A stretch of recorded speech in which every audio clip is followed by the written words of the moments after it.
All right, I think we should get started there. Thanks again for joining, everyone. It's great to see another really good uptake for this this webinar. So this is the second one that we've done. We did one at the end of last year, and it's the second in a series, in a self-build series, really just to give you the tools and advice that you need to get started on your self-build journey.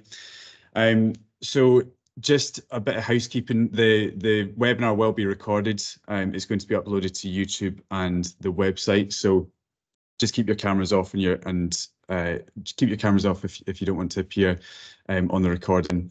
But it should primarily be myself and Alasdair that are on the screen. So I'm Fraser. I'm the Associate Director here at HebHomes, and I'm joined by Alasdair Stephen, who's the founder and Managing Director. Good afternoon. Hi, Ali. So today we're going to be looking at the benefits of building a kit home.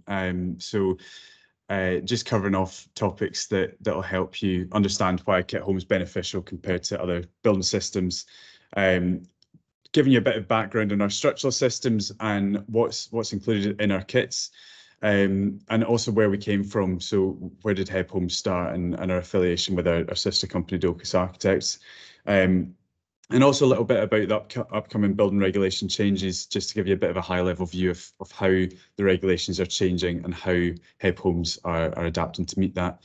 There will be a Q&A as well, so we'll try and allow a bit of time at the end of the session to answer some of your questions. So you can add them in the comments section or in the Q&A in the chat. So I'll let Ali start off. He's going to start off with an introduction to HebHomes and why we do what we do and our affiliation with Docus Architects. Okay, thanks, Fraser. Well, I suppose to go back to the start, when I was at university, myself and my friend did a project in fourth year. My mother and her family were from the Isle of Skye. His family, his mother was from Gweedore in Donegal. And we decided to do a comparison between the two communities. And in Skye, you know, the island, the south of Skye, the island was dying at that stage. There was a lot of abandoned old houses. But we went over to Ireland, Donegal in particular, it was alive. But the one downside of what we saw in Ireland was very, very poor quality kit houses, which were proliferating everywhere. And that wasn't so much the case in Scotland, but there was quite a few still being built, but not as bad as in Ireland. So the end of it, one of the outcomes of our project was to design a house, a new kit house, which was based on the culture, the landscape of the place. And that's what we were trying to do with Docus. So when I came out of university with my twin, we set up an architecture practice called Docus Architects, and we were designing buildings, small buildings, affordable buildings, which were based on the Hebridean longhouse, that longhouse form, which was really a house type which was perfect for the environment, perfect for the weather. It addressed the winter storms, and it slotted easily into the landscape. So we developed a series of designs, and then we were asked again and again, can we have the same design? And from that, we decided, well, it makes sense to set up a kit house company. So I think we were the first kit house company that was offering architect design houses which were based on the environment, the culture, the dulchas, as they call it in Gaelic, of the area where we were working. Something which I suppose hadn't really happened in Ireland. Now, the reason the kit houses were the way they were in Ireland was because we're using these basically pattern book suburban designs, which hadn't really changed in 30 or 40 years. And they are well suited to suburban areas. Some of the designs have got big overhangs of the eaves, which are suited to areas with lots of snow, but they're not really part of the landscape of Scotland or any part of, I suppose, rural Britain or rural Ireland. But what they did give was an opportunity for people to move into, you know, modern, relatively warm houses with you know, bedrooms and bathrooms and, you know, all these mod cons, which a lot of the previous generation of houses didn't have. People were coming from houses which were below tolerable standard. So anything was an improvement. So our view was, why can't you have kit houses which are not only a huge improvement on the previous generation of houses, but which also link back to the past, which are architect design, which link to the culture and the land and the environment. So that's how HebHomes came out of Docus, and that's where we started. And Dilkus is, so they've got offices up in Skye and Glasgow, and they're an award-winning, market-leading rural architect, and they do some incredible projects which have recently had quite a lot of coverage, and it's great to see them repopulating the Highlands and showing and leading the way in rural architecture. So we work very closely with them continually. So all our designs have been developed alongside Dilkus, as Ali said, and it means that we've got a lot of input in detailing and crafting the spaces around how families live in the space. So every design has been very well considered through consultation with Dilkus and constant development over the last decade or two. So we want to, all our designs have core ethoses, the core values at heart. So things like generous and spacious volumes, really functional spaces around kitchens, utilities, storage, plant rooms. All those things sound boring, but they're really important to the enjoyment of a space because it's designed around functionality as well as beauty. So those two things need to happen in harmony. And quality and sustainability at its core, and that's a value shared across the board with Dilkus and HebHomes. It's very much at the centre of everything that we do, and we've got lots of designs to suit many briefs, and a lot of adaptability within that to allow you to tailor it to your needs.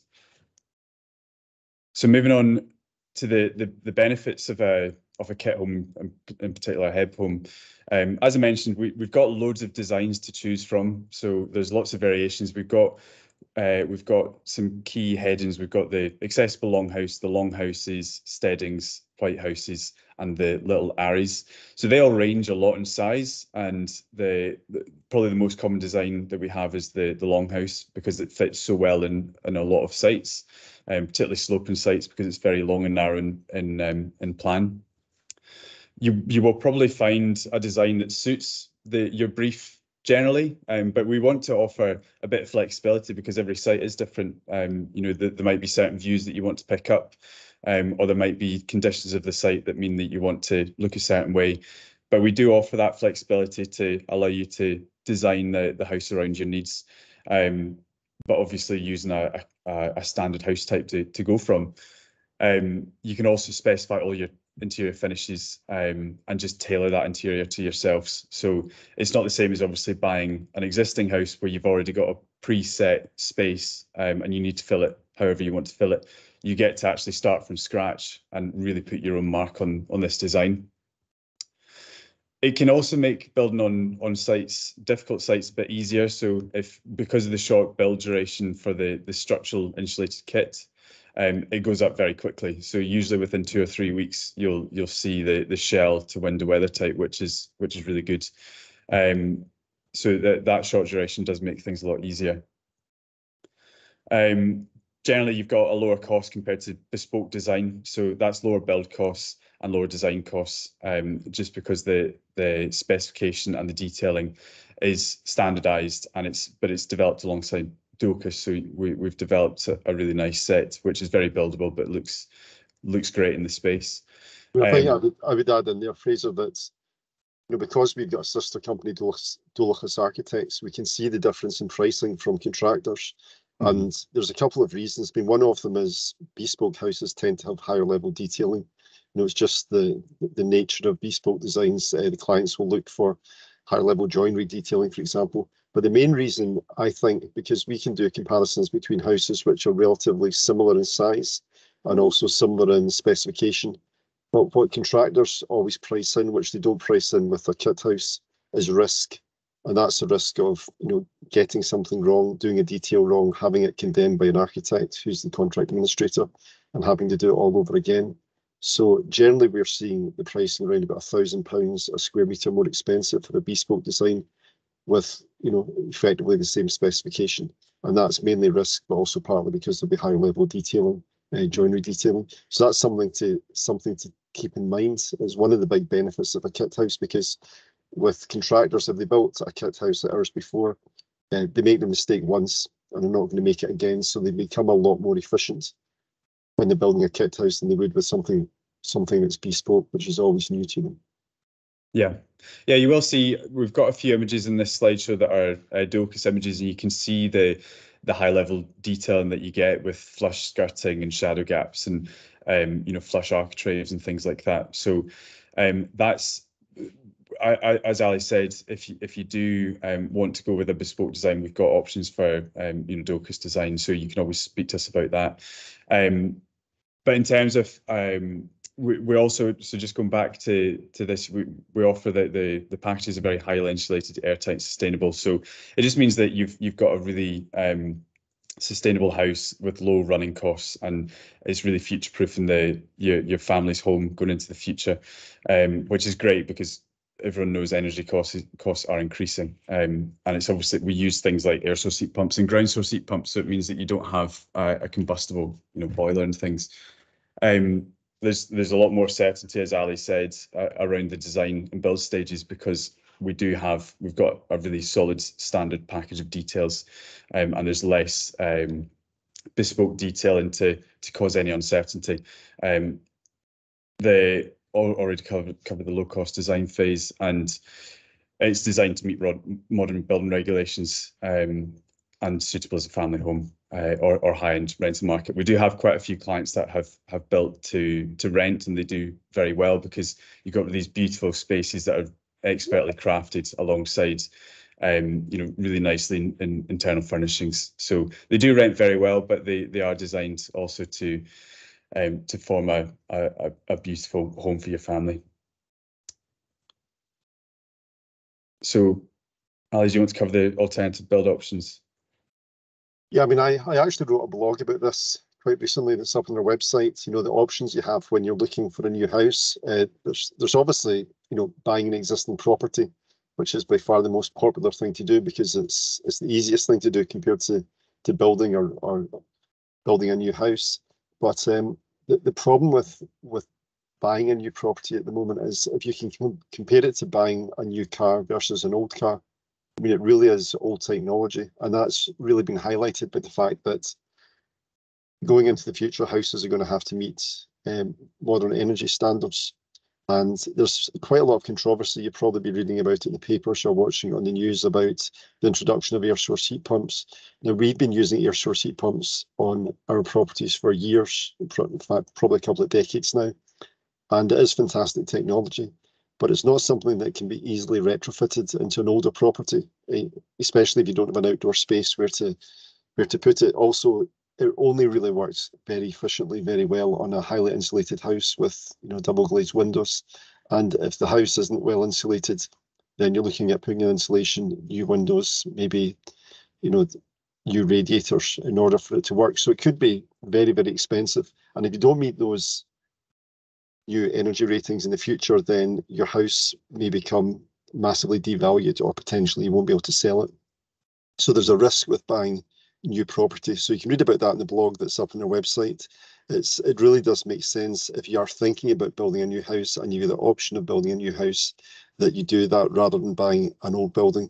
I mean, that leads us on to buying an old building for renovation. And our sister company Dolchas, as Fraser has shown you in a couple of slides, do amazing renovations of old properties.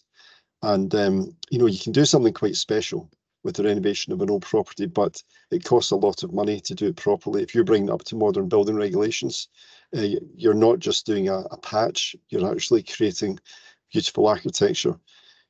You do that with an architect, and there's uncertainty of cost because you don't know the full extent of the condition of the existing building. But you can end up with something quite exceptional, as you can see from some of those images on our presentation here. So if you go into our Dolchas website, Dolchas Architects website, you'll be able to see some amazing renovation projects. But if you want more certainty on cost, then the best thing to do is to build. So you've got the option of a bespoke design, as we previously mentioned.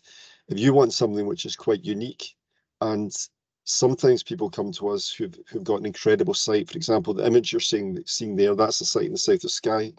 And that planning permission in principle for a house which was further back up the site towards the road. But when we looked at the sites, you know, the first thing you would say as an architect is, look, build towards the shore, cantilever it.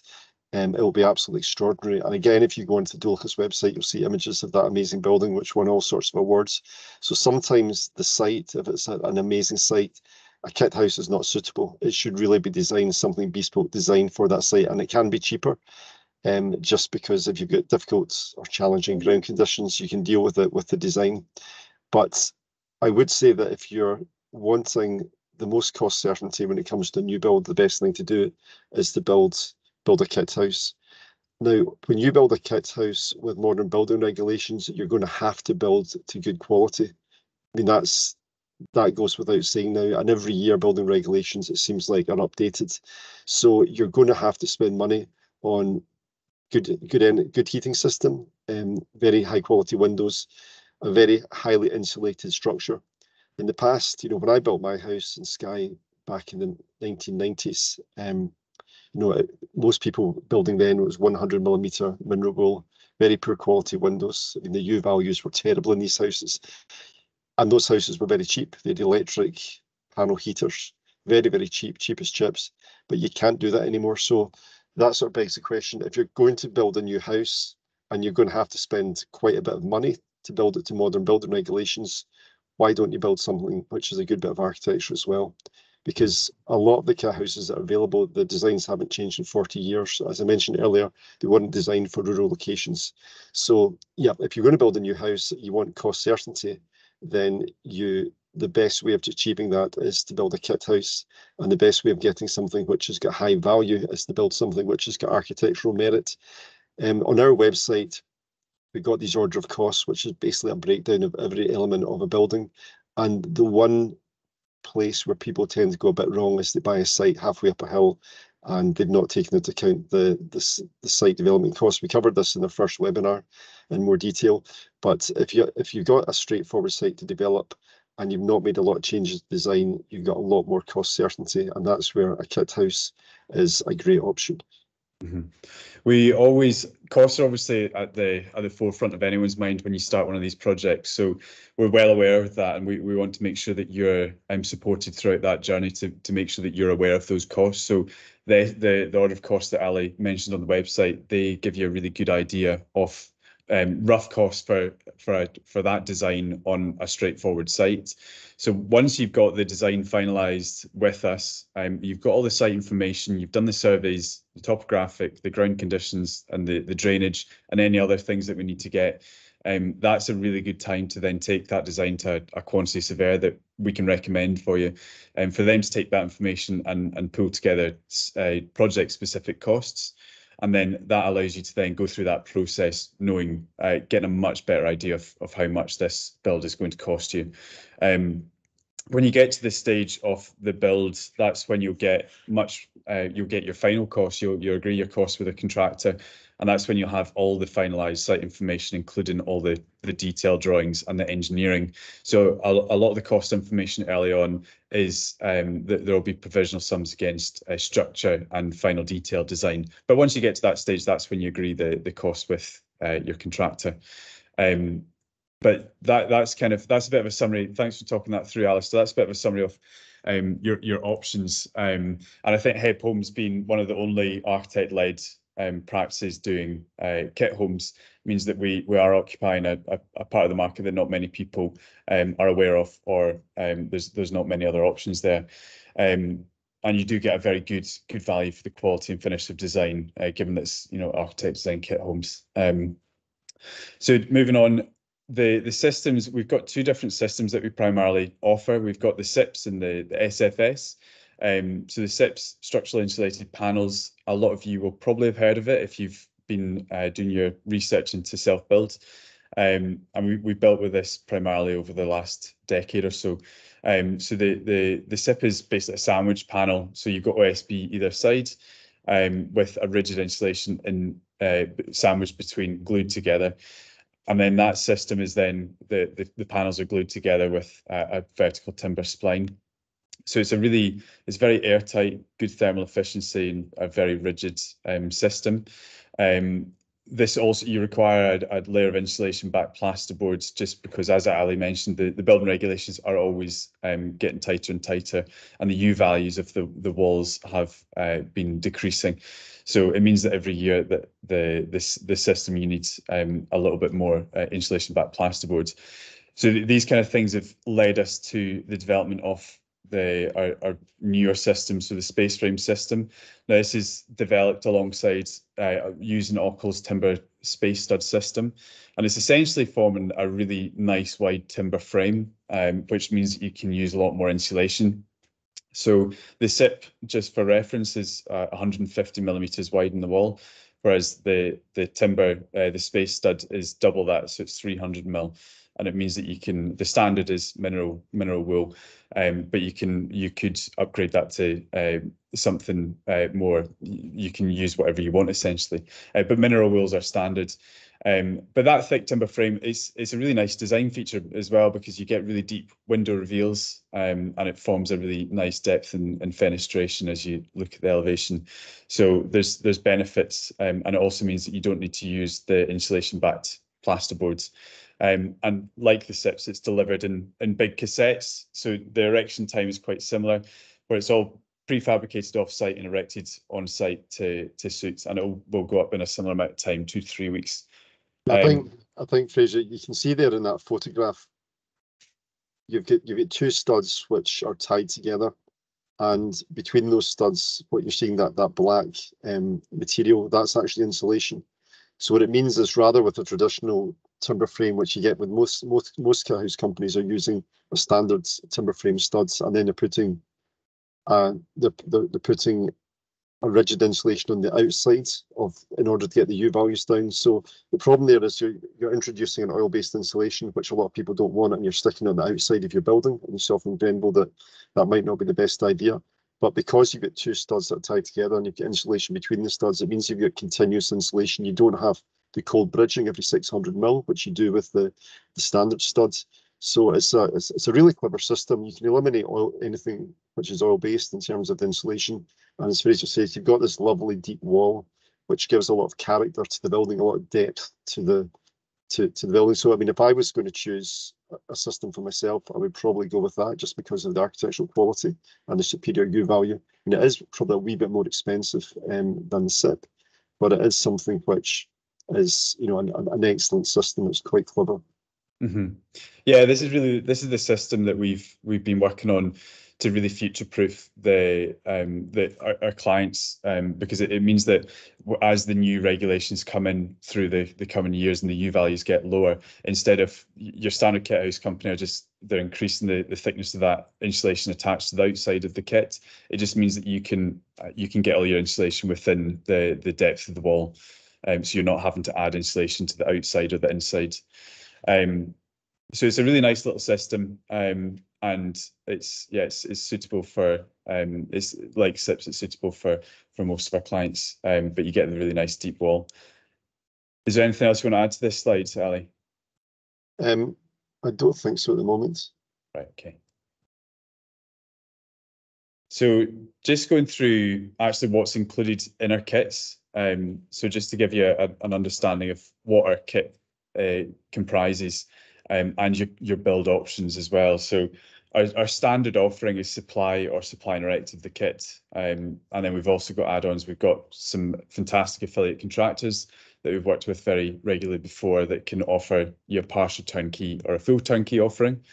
So just to give you a bit of background on the partial and full, the partial turnkey is essentially to prepare the site, put in your access and drainage and your foundations to prepare it in order for the kit to come along and be erected, and then all the cladding and roofing as well. That's included within the partial turnkey. So once the contractor leaves site, you'll have a wind and weather tight shell with your cladding and roofing, all your windows in place, and then you would get your follow-on trades to complete the internals. And then the full turnkey is basically an end-to-end package where our affiliate contractor would take the project from the start and complete it essentially, and hand over the keys at the end of the process. Yeah, but I would add there, Fraser, that at the moment the turnkey package is only available in Scotland. We're going to try and geographically spread that out to other areas as well. But the reason that we actually introduced the turnkey option with affiliated contractors was mainly because we were going to visit houses after they'd been completed and they weren't as we were expecting. What happened was the contractor had basically fobbed off poorer quality materials or had bodged or had not followed our drawings. And so we thought, right, we can't have this. We've got to get more control. So if you are using your own contractor and you're not using one of our affiliate contractors, it's very important that you have a good contract administrator. Now that could be QS or it could be a local architect, it could be your agent. An architect is probably, a QS is good at dealing with money, but that's not so important when you've got a kit house where there's not going to be many, or there shouldn't be any variations. So an architect as your contract administrator would be quite good because what they can do and what they're very good at, which QSs aren't very good at, is actually just check that they're actually building it as per drawings. You'll be getting a very, very detailed set of drawings. And if they're followed, you will have effectively an architect designed house because it's all been detailed by architects. And the details are not complex, they're not difficult, but they're well thought through, they're well considered. And if they're followed, they will look really nice. But if you either make bad decisions yourself, which you can make, some people do make bad decisions on site, which they shouldn't really do, or they can be bullied into bad decisions by a contractor who's just trying to do something a bit easier or cheaper for himself, then it can really compromise the quality of the build. So what everyone wants at the end of this build is a really sharp, beautifully detailed building, which is finished just immaculately. That's what everyone wants. And if you follow our details with any decent contractor, that's what you should get, but you just have to make sure they're following the details. Yeah, absolutely. We do have a contractor who is Scotland based that is willing to look at projects in England, and sometimes you might find that they will offer a competitive price, even including accommodation and travel. So if you do have a project in England, certainly let us know and we can get them to have a look at that and see if it's workable. But it's a network of contractors that we are looking to build up in time. But we've got really good coverage across Scotland at the moment.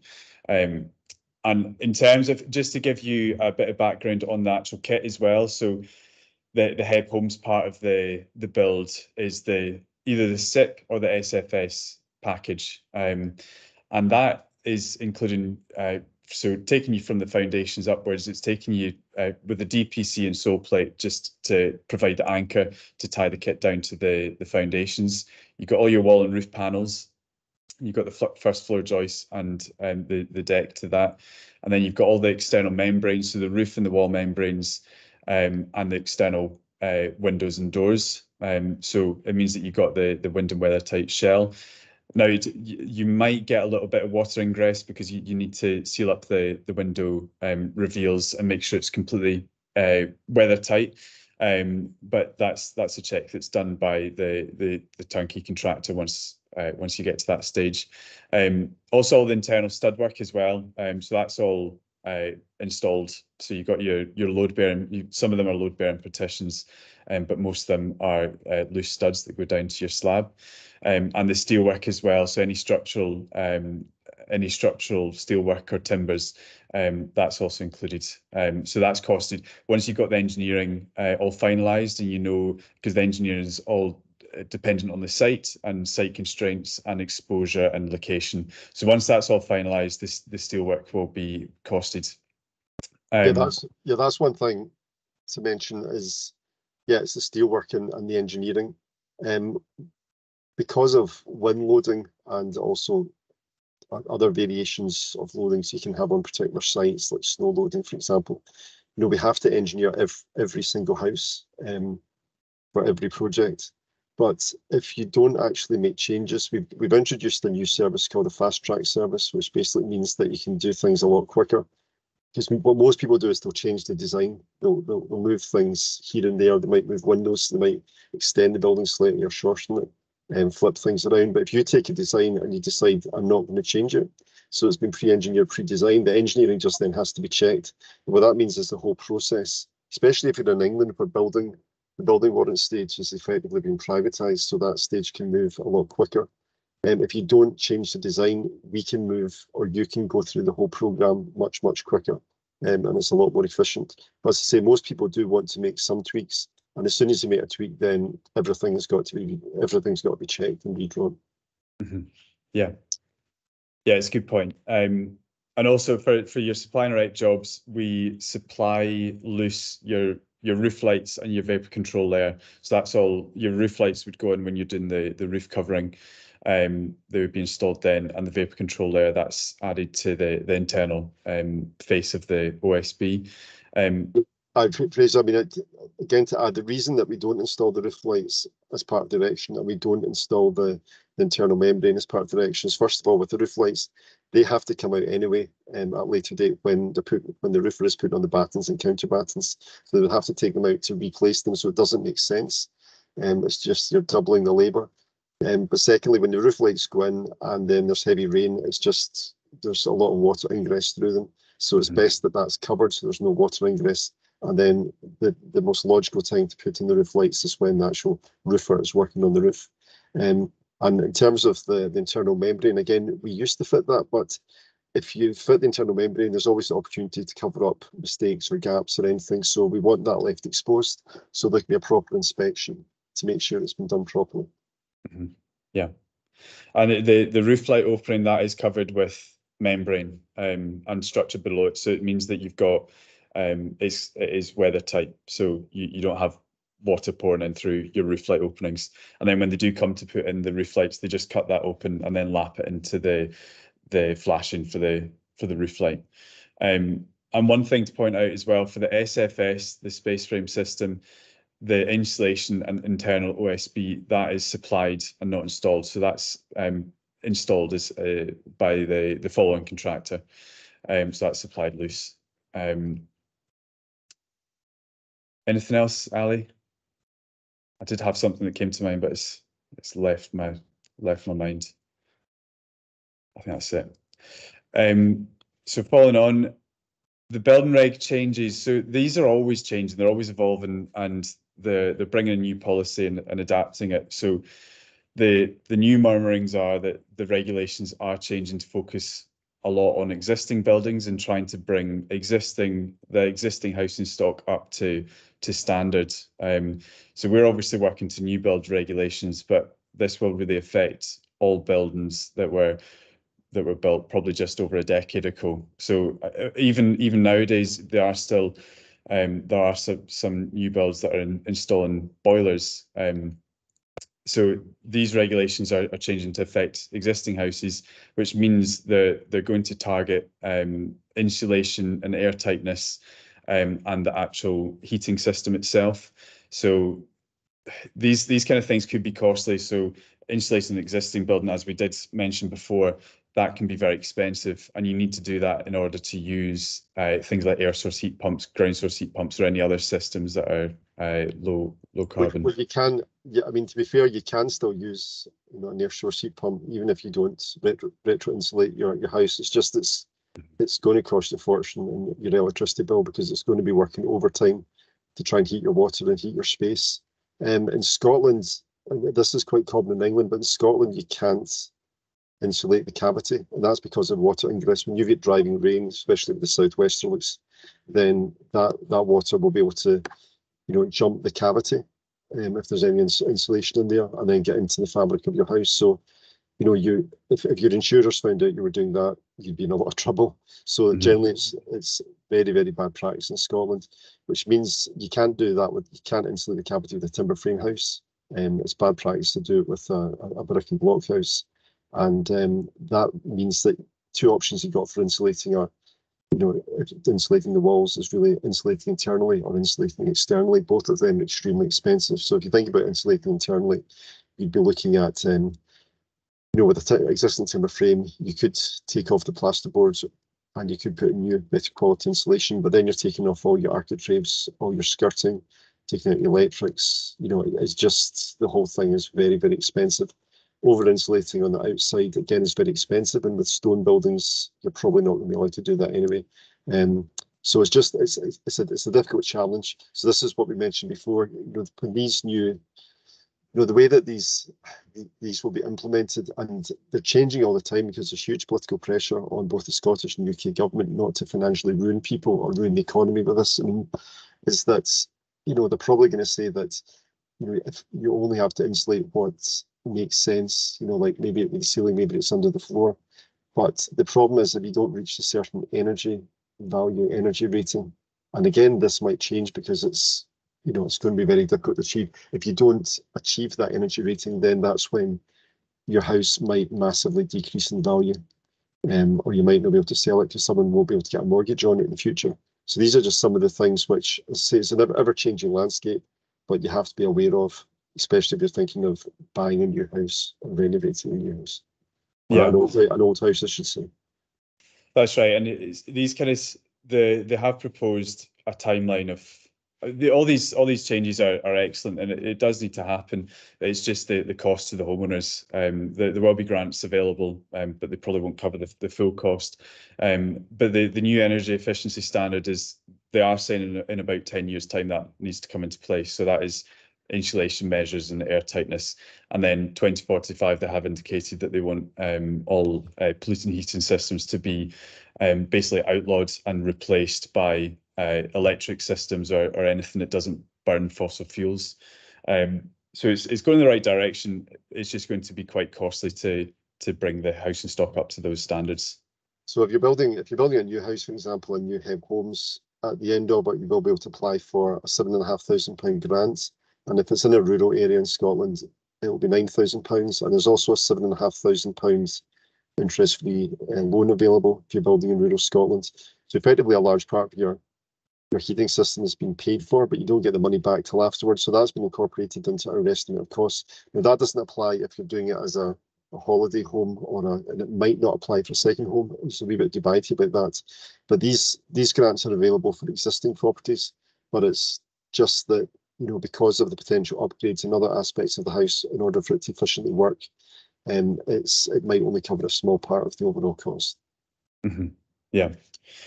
And just to summarise, if you are building a new build with HebHomes, we comply with insulation, air tightness, and non-pollutant heating system guidance. So it does future-proof you against those changes, which is beneficial.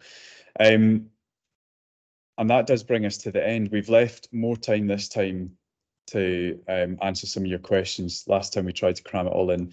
Last time we did a whistle-stop tour of the full process, and we've ran out of time towards the end. So if you do have any questions, drop them into the Q&A or the chats, and we can go through them just now.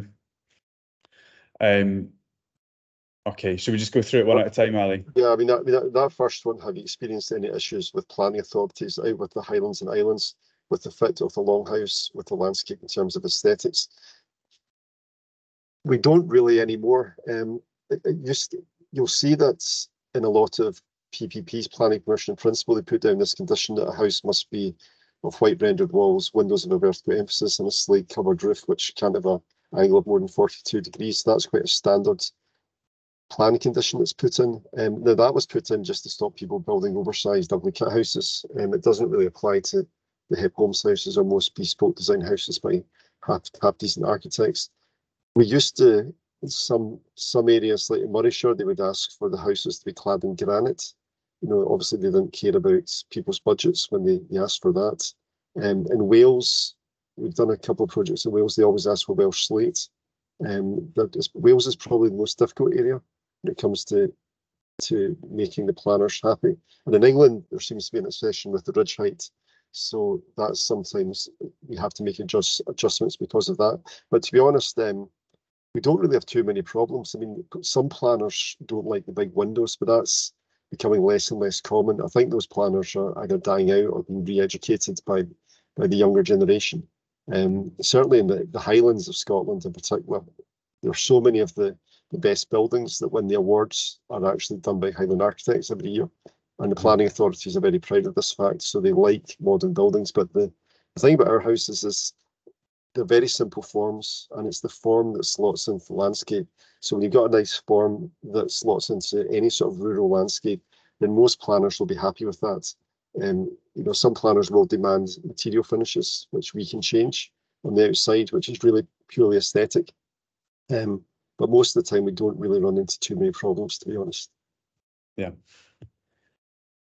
Next one is asking in the Q&A, what are the opportunities for mechanical ventilation heat recovery? Is the passive house standard considered in the kit design? So it's a really good question. All of our designs are based on passive house principles, so it's moving towards highly thermally efficient airtight dwellings with air source heat pump, and we always recommend mechanical ventilation with heat recovery. So it means that you can essentially build a completely airtight shell.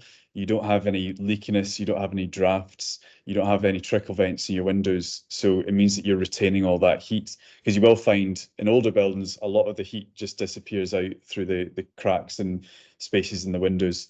So mechanical ventilation is essential to bring in fresh filtered air.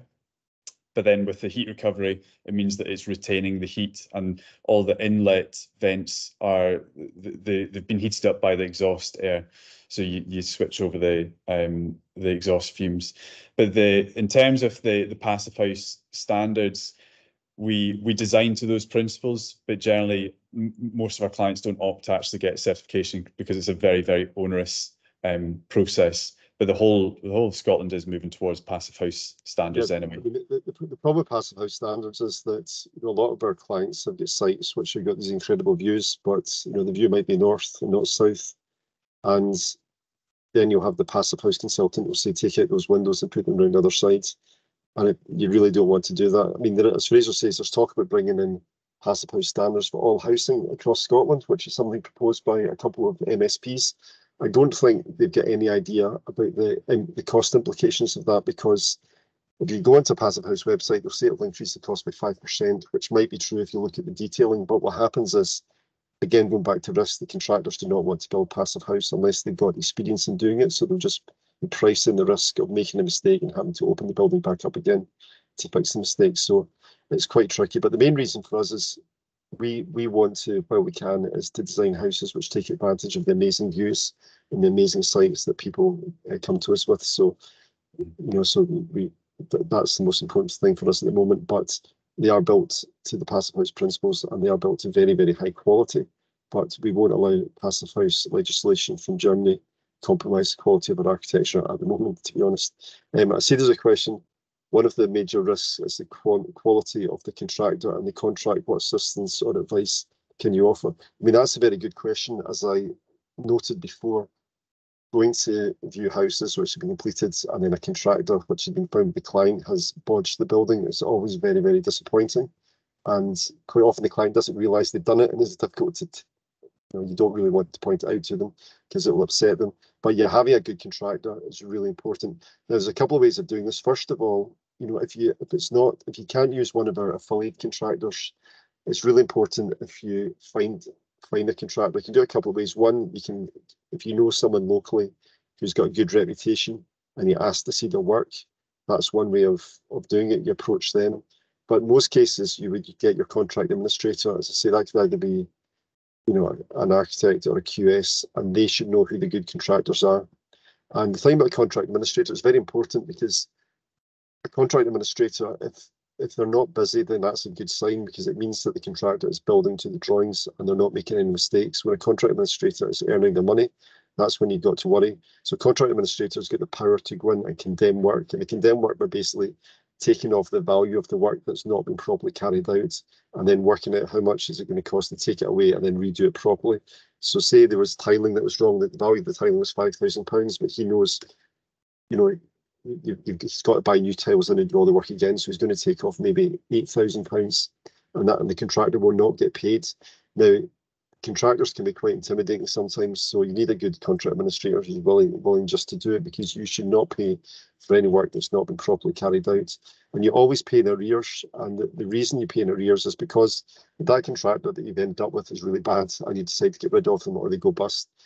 Technically, the idea is that you'll have enough money left within the contract to bring in someone else and finish off the job.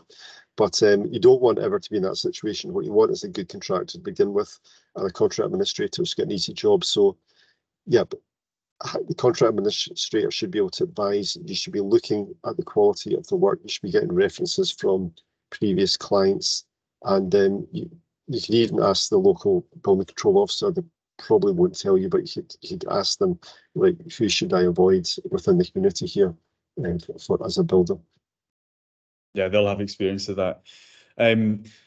There's a question about, have we built any homes in Ireland, particularly West Cork, that could be visited for reference? So Ireland's actually quite a new area to us, but we're just in the process of completing a build in Ireland. So we are slowly building out. So primarily we've built across Scotland, England, and a little bit in Wales.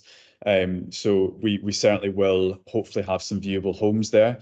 In the near future. So we do have, we've got viewable homes all across the UK. Just now we've got a few in England and several in Scotland. So you can find them through the website, through the viewable homes tab.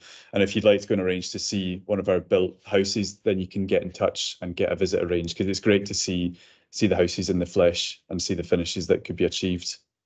Yeah, with Ireland, because of Brexit, it's complicated things in Ireland a bit. So to deliver in Ireland, we work with a company called SIP Energy, who are based in Athenry, and they're an excellent company. So they will fabricate the kits to our designs and engineering, and then they'll do an erection and install service. But having spoken to quite a few Irish people over the years, the big problem in Ireland is that in rural areas there's not that many good contractors around. A lot of the talented tradesmen get sucked into overheated Dublin, where you can earn a lot more money, and yeah, it's quite tricky. I mean, I think with the slowdown in the UK economy and with a lot of the big developers they're basically laying off staff. Some of them are collapsing. We saw Stewart a couple of weeks ago. Big developers putting projects on hold. I mean, that's a sign that a lot of tradesmen will become available, and some of them might actually move to Ireland because there'll be a big demand for them over there. But yeah, it's not as easy anymore with Brexit, so it's a difficult one to solve. Yeah. That does take us on to the next question. Do you provide services or products for overseas projects? So we can provide the kits and drawings to be delivered portside UK. So we have done it before, where clients overseas come and arrange haulage and import into their country. So you would need to work with a local designer, so probably a local architect, to check through our designs and make sure they comply with local regulations. So we can obviously supply all the detailed drawings. So we always supply the plans and elevations as standard as part of the kit. So you would just use your local agent to check everything through and make sure that you're conforming with the local regulations and applying for all your permissions. So we can certainly supply a kit, but it would just need to be picked up portside UK.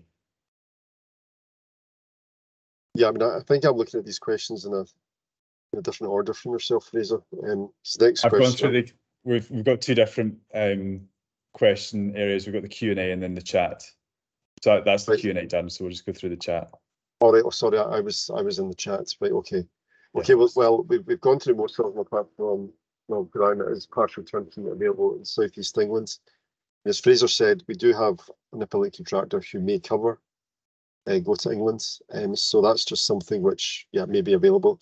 Do you have affiliate contractors in the Western Isles? Yeah, we do. We use OMAC, who are a relatively decent sized contractor that we've done a lot of work with both HebHomes and Dolchus. There's some very, very high end buildings with Dolchus, with OMAC, so they're really good. We don't have any complaints about them. So yeah, but there's the thing about the Western Isles is that there are options of contractors. So if you don't want to work with OMAC, there are other contractors available. Whereas in some parts of the Northwest Highlands in particular, there's just almost no options. We have to bring in contractors from the outside because they're so not available, and that applies to some of the smaller Scottish Islands as well. There aren't any main contractors. Can I ask, how would you go about detailing using a SIP wall up against an existing single brick solid wall boundary wall between properties? External boundary wall near rear extension. I mean, that's not the sort of thing that we would generally do with our kits, because it sounds a bit bespoke. But for detailing of that, we would have to do a bespoke detailing, and we would get it detailed up with the engineer. But we do have people who come to us and they want our kits sort of built into a hillside, basements, and it's just it's not the sort of thing, but as soon as you get into something which is a bit bespoke like that, we think, well, it really needs to be led by an architect to resolve all these potential issues. But if you think of the sit wall just the same as a timber studs, you know, it's going to be the same detailing. Does the SFS build mean that there's a reduced internal volume? No, it doesn't mean that the internal volume is exactly the same. It means that the building's slightly wider, it's slightly longer, and your foundations are slightly bigger. So it's internally it's the same. In fact, it might actually be slightly bigger because you don't need the insulated plasterboard with the SFS, so it could actually be very slightly bigger. Is it possible? Is it possible to do the 2 stages of the turnkey with the break in between for budgetary reasons? Yeah, I mean it is possible, but I don't really think it makes sense. The problem you've got, if you do a partial turnkey and then you stop, that's fine. Your house is going to be secure. It's going to be completely window weather tight on the outside. So yeah, you could stop it and then you could come back in a year's time, whatever, and then finish it off. The reason I was quite doubtful about that to begin with was we have quite a few people who want to develop the downstairs first and then do the upstairs at a later date. And they might break it into, they get building warrant for the downstairs and then they get further building warrant for the upstairs. If you do it in 2 stages and you split the building warrant, then you're going to be paying 20% VAT on the second part of it. But if you're doing it all within the one building warrant approval, what you would then have to do, but you want to occupy the house, you would have to get temporary completion on the building, renewing it every year. So effectively get permission from the council that you can occupy the house. Otherwise, you might be breaking the law. I don't think the police would be interested, but if anything happened to the house, your insurers certainly wouldn't be paying out. So you just got to be careful about these things. In terms of the grants and loans available for Ireland, so you're better speaking to a local specialist on those kind of issues. There's also specialists in Scotland and England that will basically make you aware of any loans or grants that could be available to you. So it's not our area of expertise. We are aware of some around Scotland, but you're better using local specialist advice on that. In terms of the lifespan, sorry, Ali. I don't think there is. I was in Ireland recently. My friend is an Irish architect. I don't think they're pushing that agenda as much in Ireland as they are in the UK. Right. Okay. So the lifespan of a HEB home, is there any problem getting a mortgage on them? So the lifespan is the same as any building, and particularly timber framed houses, as long as it's maintained well and any damp ingression, if there's any damage caused, if it's rectified relatively quickly, then there's no reason why it won't last the same amount of time as a typical timber frame building. In terms of your mortgage, there's some good brokers out there. We work with a broker called Lending Channel in Perth who are excellent, and you can also go direct to Ecology Building Society. They're a very good mortgage provider. And that's a really good question about climate getting warmer and summer getting hotter. So we always provide, as standard, we provide an overheating analysis on the kits as part of our planning package, just to look at how the house is located and orientated on the site. We do have a lot of glazing, so if that's all facing south, there might be overheat risk. So we just need to make sure that we're mitigating that through solar reflective glazing or any other methods to keep the sun out. Okay, the next question, do the example pricing guides include heat pump costs, etc.? The web isn't clear whether this is included. Yeah, I mean, it is included. If you want more detail of what's included and what's excluded, you really have to go into the members area and look at the estimate of cost. So you can see with the heat pumps, there's a presumption that you're going to get a grant. So there's a deduction. So the heat pump cost is there, then there's a deduction of the grant against it. Now, if you're building it as a second home or as a holiday home where you may not be eligible for the grant, then you just have to adjust it and add that £7,500 or £9,000 back on. But basically, the pricing guide. The pricing guide is exactly what it says. It's a guide that's there to give you a realistic idea of what the overall project could cost, because the number of people there's a lot of courteous companies that give people a very, very unrealistic idea of costs on their websites.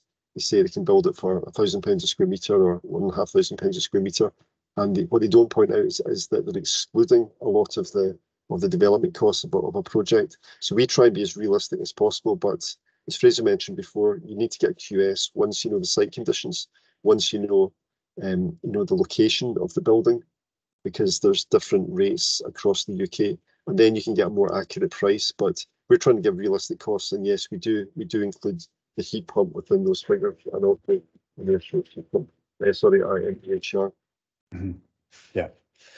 We're nearly out of time. We'll just take one more question.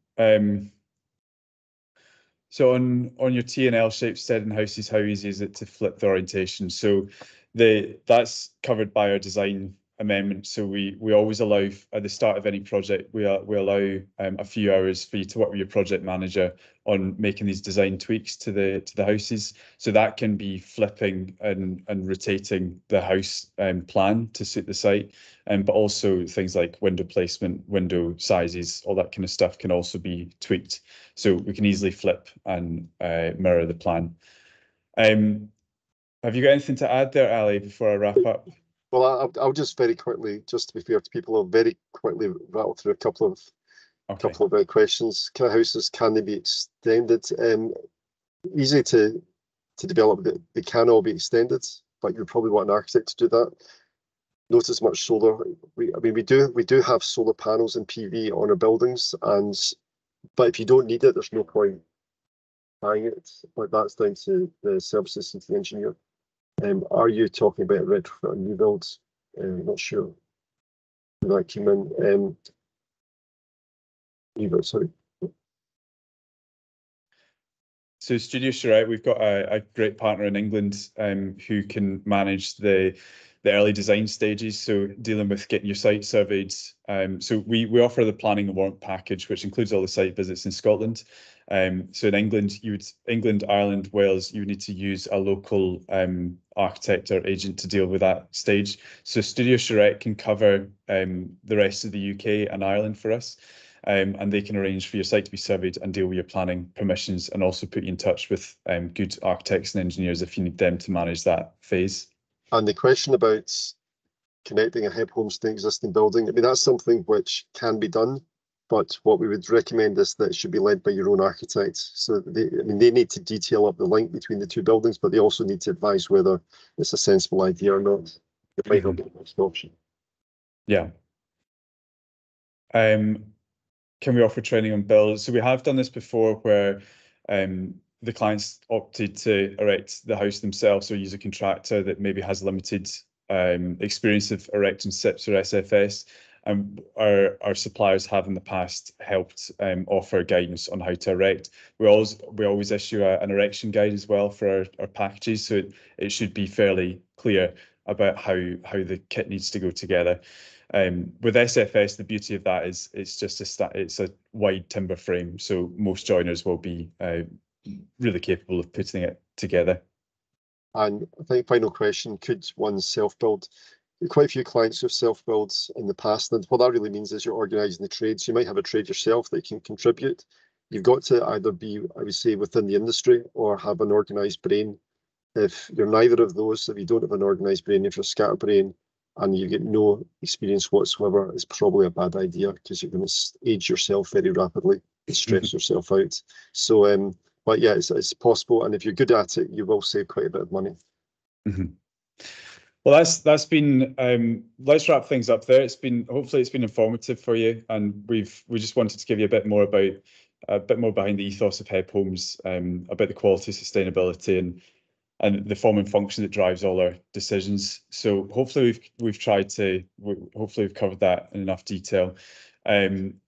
We do get a lot of inquiries at this time of the year, so we do ask that if you do want to get in touch to discuss your project, that you're in a position that you'd like to go ahead with HebHomes, you've identified a plot or even purchased it, and you've got a realistic budget, in which case please do reach out. You can reach out either directly to myself or my colleague Lindsay, who's our sales manager. So please do get in touch. We can arrange a meeting to go into much more site-specific information for your project. and we can take things from there. But thank you all very much for joining this webinar.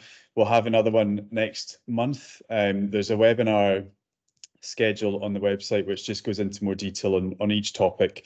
So we're having monthly webinars from this point for the rest of the year, and we'll delve into each topic in more detail. So hope you all enjoyed that. Thanks again for joining, and I hope you all enjoy the rest of your day. Okay, cheerio just now. Thanks, Fraser. Bye, everyone.